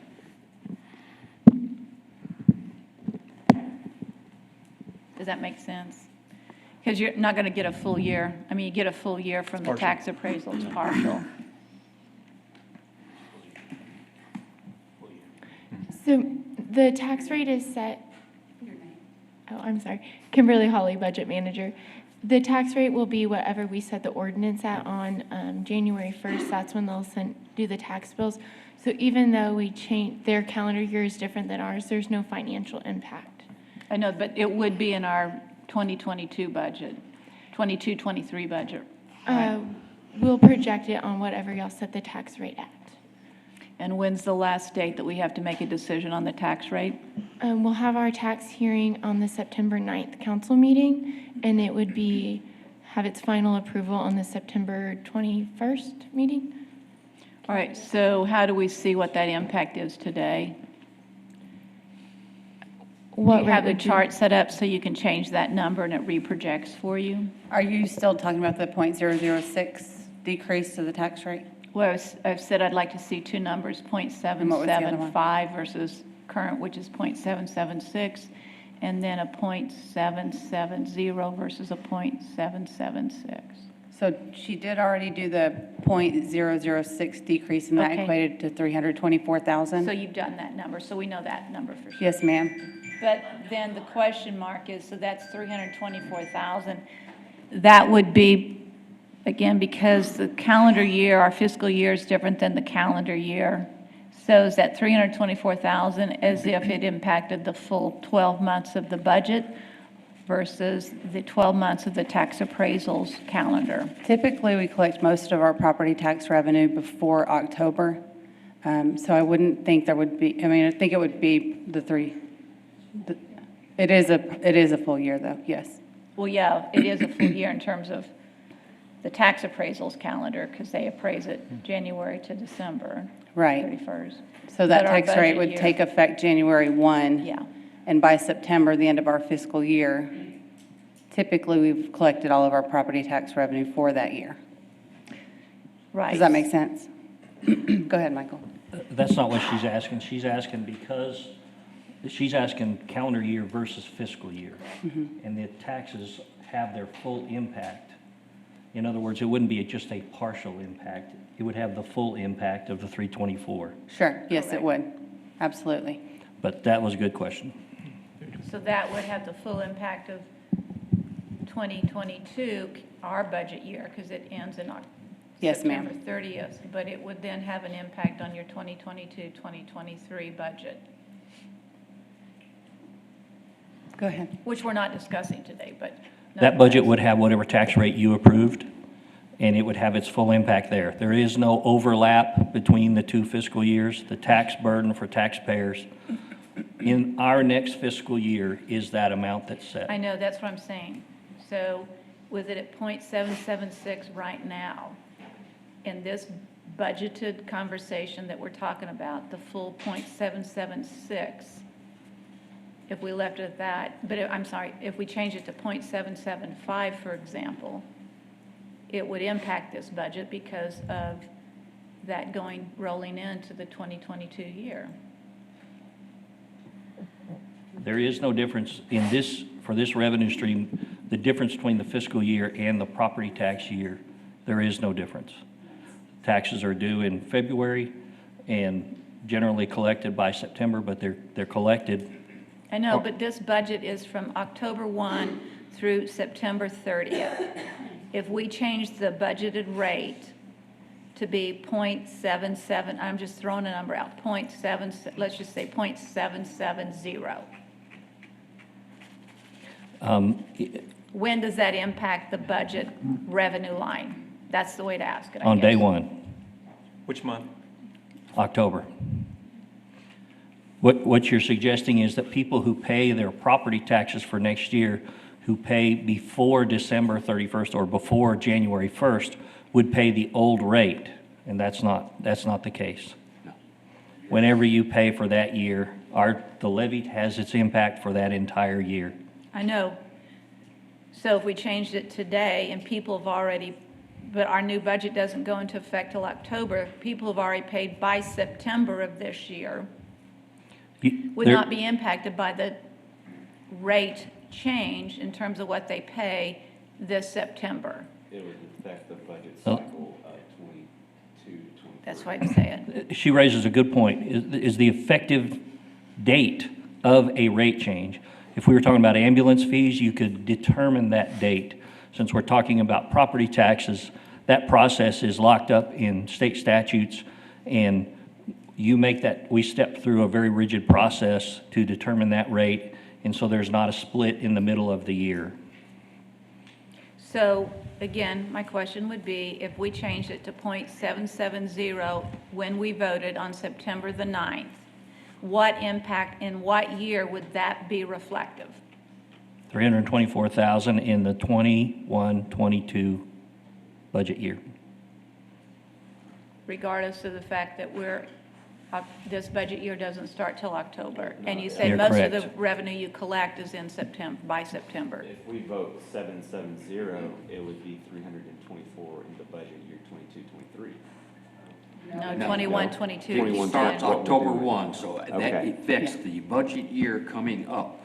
So whatever that number is, when you reduce it, you're gonna have to find a reduction in expenses, whether that comes out of salary or services for citizens or wherever that's gonna be. It comes beginning October 1. So it's talking about the budget we're talking about right now. It's absolutely a good question. It's all locked up in state statute, so there's no splitting the year. But that it does have an impact on expenditures and revenues where we have full control. I know that's why we're asking the question, because we are projecting right now, based off of the slides that we've seen, collecting a tax rate of .776. And all of the entire presentation is based off of a .776. If we change that number and vote to change that number, then you are saying that all slides would have a change. Yes. Yes, ma'am. That's all we're saying. And you asked Even about though- sorry. Even though the calendar year and fiscal year are different. You asked about the change to .775. That would be about 1/6 of the 324, so about $54,000 difference. So for every point, about 54,000. Yes, ma'am. Okay. So go to 770 would be about $325,000. Yeah, Which again, you're gonna have to find a reduction in expenses, whether that's services to citizens or salary or wherever it comes from. You gotta have to find that in order to balance the The budget. reason we're bringing it up.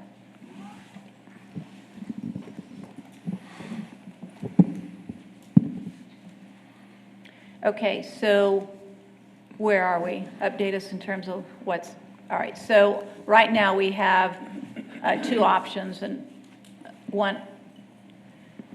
we have one option that, this is the first one, and then you have a second one. I think Lane is talking about trying to have two more options presented to I'd us. actually like about 3. I don't know if that's reasonable, Brian. I do have another question for Brian Kendrick pertaining to health insurance.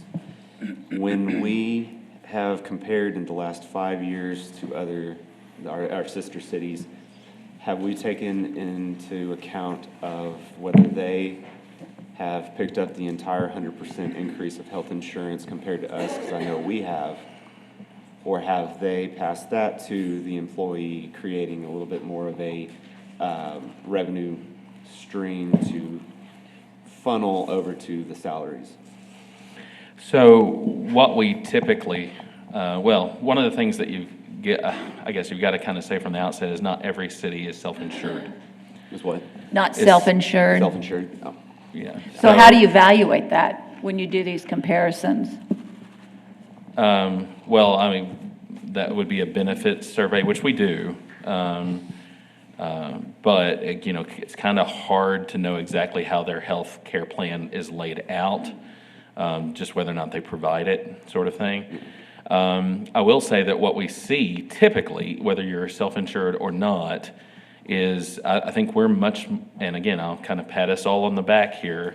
I think we're much more transparent, whether that's to our detriment or whatever. Many other cities, in the original budget, they'll go ahead and assume the cost of health insurance, where we talk about it, like, are we going to fund this? I think that's appropriate, but a lot of other cities just assume they're going to pick up, you know, and keep. Well, the budgets I've read in comparable cities around us reflect not picking up any of the health insurance costs. So, I mean, again, it just goes, Mayor, what's that's- apples to apples? That's hard. Mayor, and that's information really that we can actually truly kind of research and kind of look at those numbers as Yeah. well. So just to show which cities we actually addressed, and that's not a problem whatsoever. This is an added value. That's going to be a bigger effect of Sure. how much they have towards raises to bring up their comp values. And as far as another option or two other options, we can definitely develop those two other options. Again, this was in response to what Brian had put together.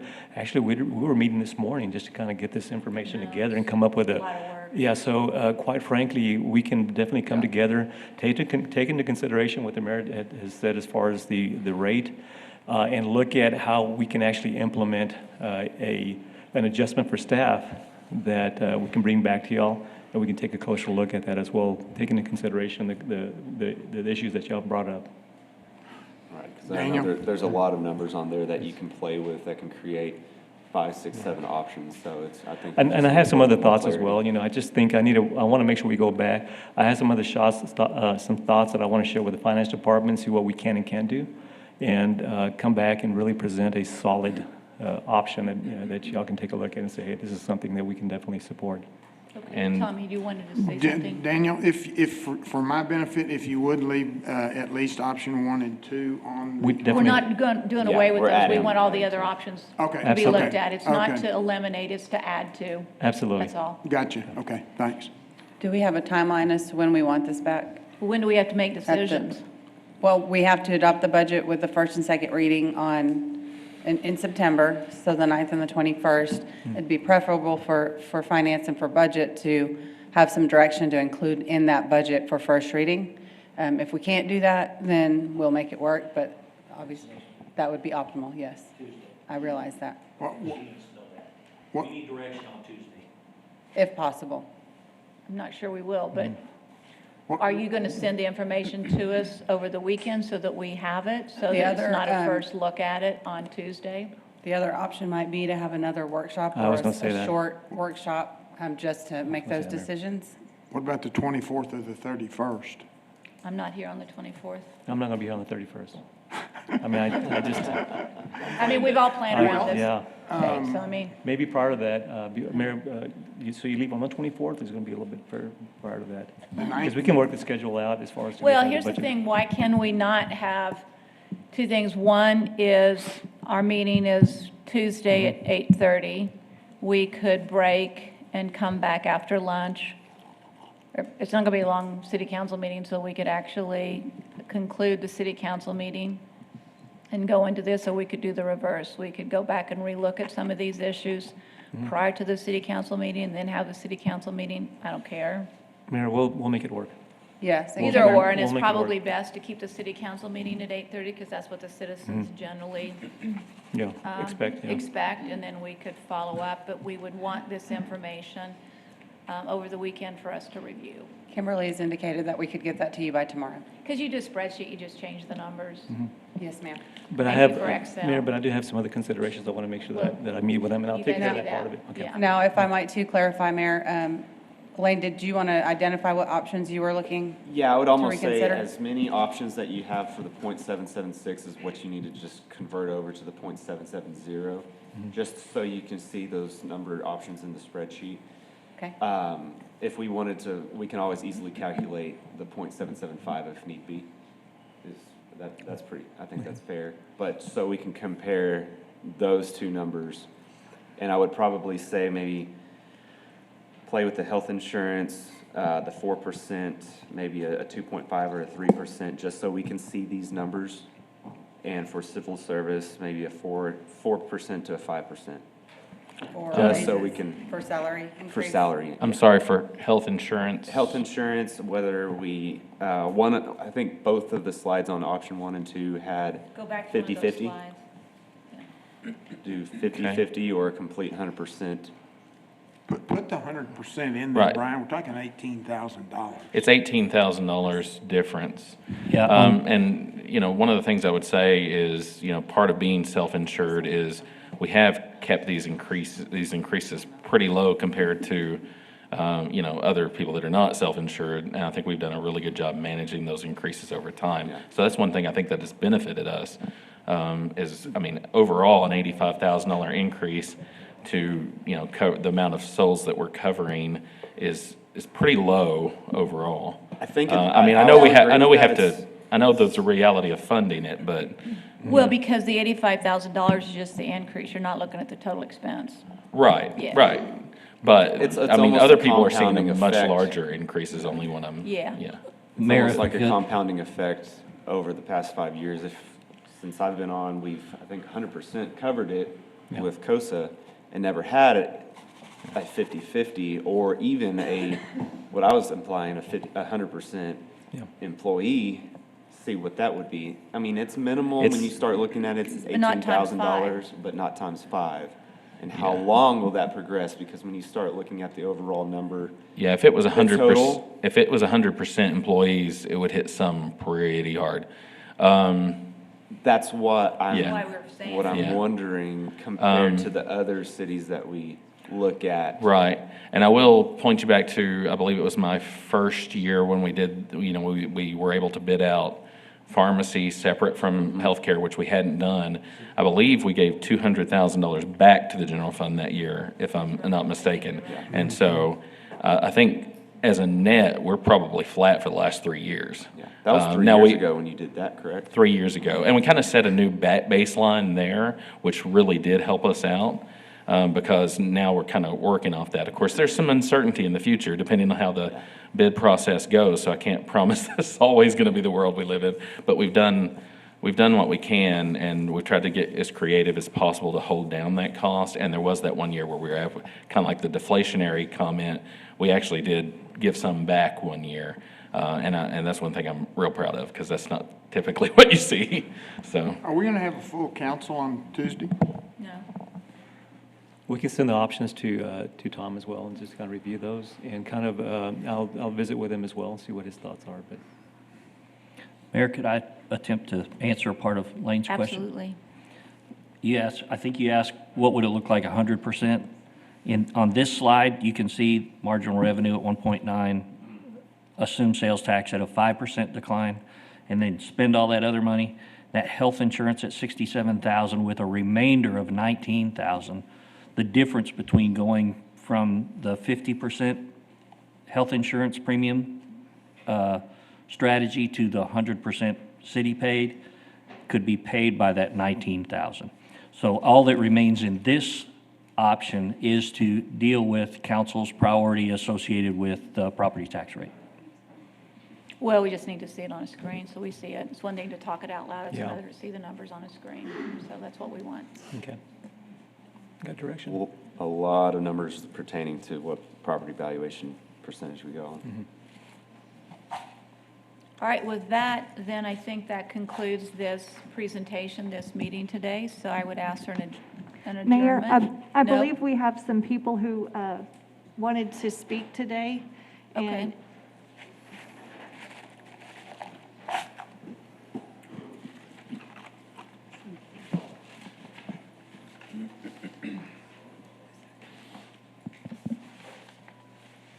Do I have to push a button? Or does it work? All right. Just raise it up a little bit. Might not go up. There you go. Good afternoon, Council and Mayor. My name is Jeremy Kennedy.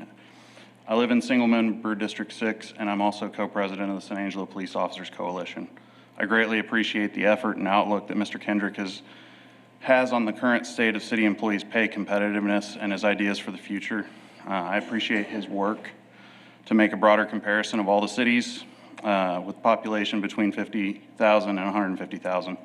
I've done a pay comparison for civil service police employees based on the benchmark cities, and Mr. Kendrick's numbers are far more generous on the side of the city than what the benchmark cities show, at least for police.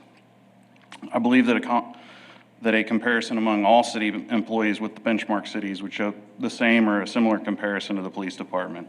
The city council sets those benchmark cities and has the ability to change the benchmark cities. If the council doesn't want us to be compared to those cities, they have the option to change them to cities they want us to be compared to. It's not lost on me or any city employee that we aren't Abilene, we aren't Midland. However, we do compete with them for recruiting and retaining of officers, firefighters, and other city employees. The fact is, our police officers and firefighters are being actively recruited by these other cities. The ones that are targeted the most are ones between 3 and 10 years of service.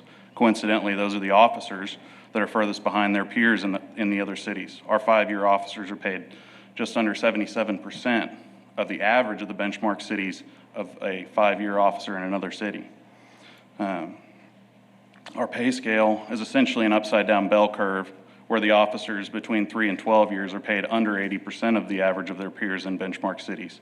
It's not just those officers that are behind, though. I, as a sergeant with 12 years of service with the police department, could go to Abilene and make a pay increase as a patrol officer. I can name 21 officers over the last 4 years that have resigned to go to work for another department in another industry or have retired earlier than most officers do. While not all of that can be attributed to salaries, at least some are. Every single person that resigns in this way or retires early costs about $100,000 in a lost year of productivity to replace and train. In those 21 people, we also lost 170 years of combined law enforcement experience. I'd bet the fire department numbers are similar. There are pay structure problems across the city, obviously not everyone in the same percentage of their peers, and we need a plan to fix that in addition to catching up to the average, but I see this year as a year to jumpstart on that plan. I recognize that by the information posted for the agenda, marginal revenue for the fiscal year 2022 is $1.9 million. I also recognize the sales tax forecast is a 6% decrease. It was a 6% decrease in sales tax from the end of fiscal year 2021 projections. I ask why there's doom and gloom at this point in the sales tax forecast. For fiscal year 2020, even the most uncertain period of COVID produced more sales tax revenue than fiscal year 19. 2021 forecast for a 10% decrease from 2020 and instead is on track for 6.5% increase.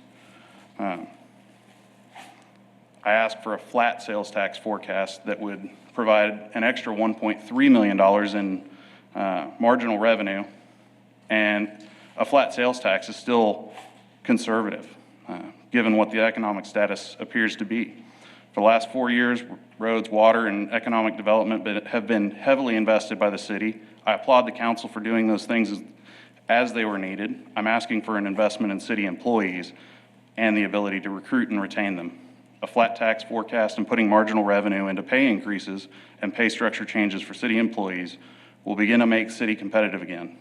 It could fix the police department's pay structure issue, provide loyalty pay to all city employees, and give significant across-the-board raises that are desperately needed to eat into that competitive disadvantage we are currently facing to retain employees and recruit the best applicants across all city departments. But it will require an investment by council and a commitment to make it a priority going forward. I've shared with Chief Carter my thoughts on how to make the most of those dollars and believe he and other city management could come back quickly with a solid statement to the current and future employees that we are valued. I'm asking the council as a taxpayer, citizen of San Angelo, co-president of the San Angelo Police Officers Coalition to forecast a flat sales tax revenue from fiscal year 2021 to 2022 and to commit that marginal revenue already forecast and the difference in sales tax forecasting to city employee salaries. Thanks. Thank you very much.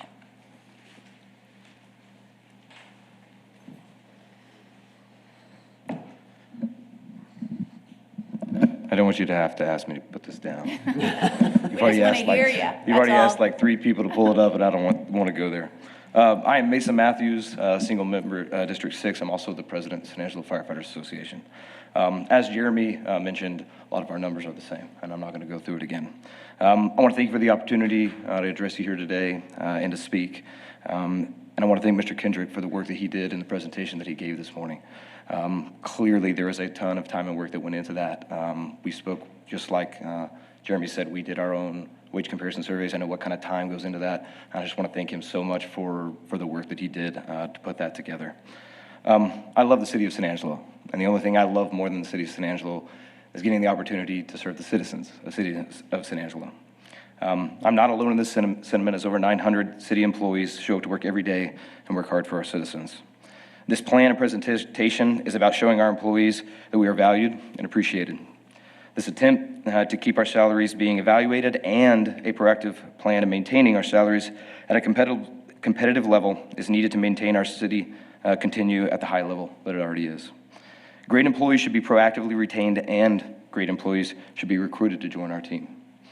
As a civil service employee and as an elected representative of the San Angelo Firefighters Association, I have the liberty and opportunity to come before you and speak on this and several issues.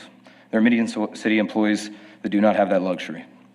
Numbers and percentages absolutely matter, but a plan is a commitment that sends a clear message to city employees that we are valued, appreciated, and important. I'm one of the over 900 City of San Angelo employees that I feel deserve and would greatly appreciate this plan's consideration. Thank you. Thank you. Anyone else like to come forward?